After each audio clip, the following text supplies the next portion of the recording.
So right now, I do not want to make lying such a big thing, because as with all parenting issues, the more you make a big deal out of it, the higher the chance that they find it fascinating, you're giving it extra attention, and they do it more.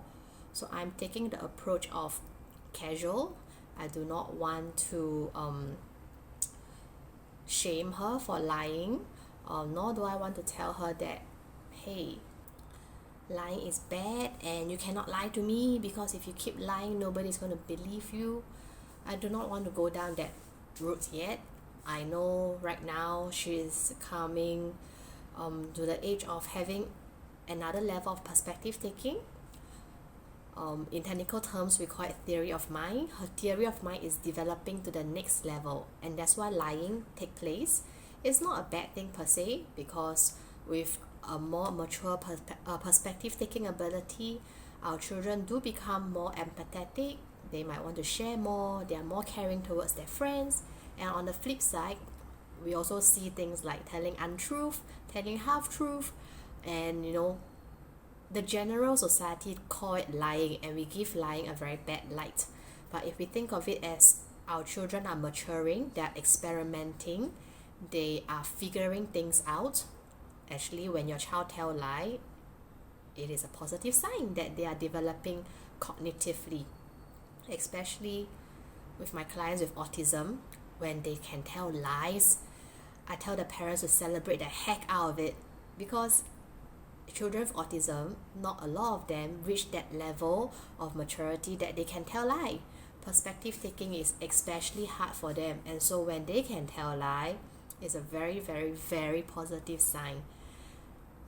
So back to Alexis, how I handle this pee in the bathtub thing is I do it playfully. I have my gut feeling that she is telling a lie, but I want to double check, and I check it without pressure, without threats.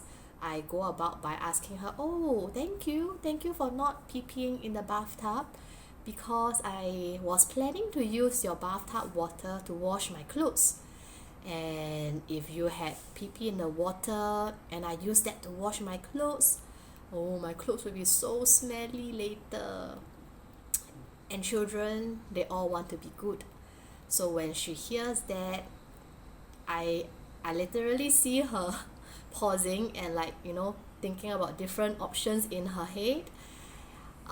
So she know, because she wants to help me, right? So she paused, and then after giving it some thought, she told me, oh, actually I pee in the water. Very casual, just like how I also very casually thank her for telling me that she didn't. And when she say she pee in the water, I'll say, oh, thank you for telling me you did pee in the water, because I really don't want my clothes to be smelly. And she feel proud, and she has a sense of achievement because she helped mommy. And I just drop it. I leave it at that. I do not harp on why it's important to be honest, why we cannot tell lies. I just want to let her experience this positive feeling of telling what actually happened in this light. Another way I checked was, yesterday night again, she said, I didn't pee in my bathtub.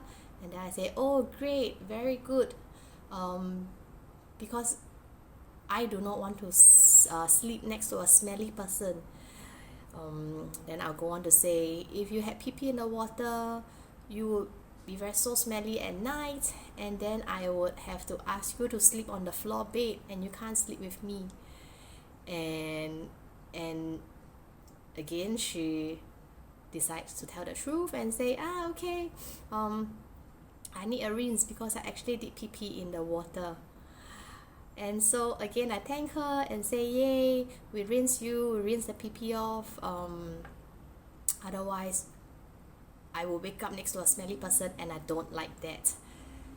So, if your child is just starting to experiment with lying, personally, I would recommend just do this playfully first. And you might want, if they become a habitual liar, then you might need to think about different alternative to how to go about handling this habit of lying regularly. But for now, if your child is still 3 turning 4, I would say just go with it in a very light approach. Don't give it too much emphasis, because lying is part and parcel of growing up.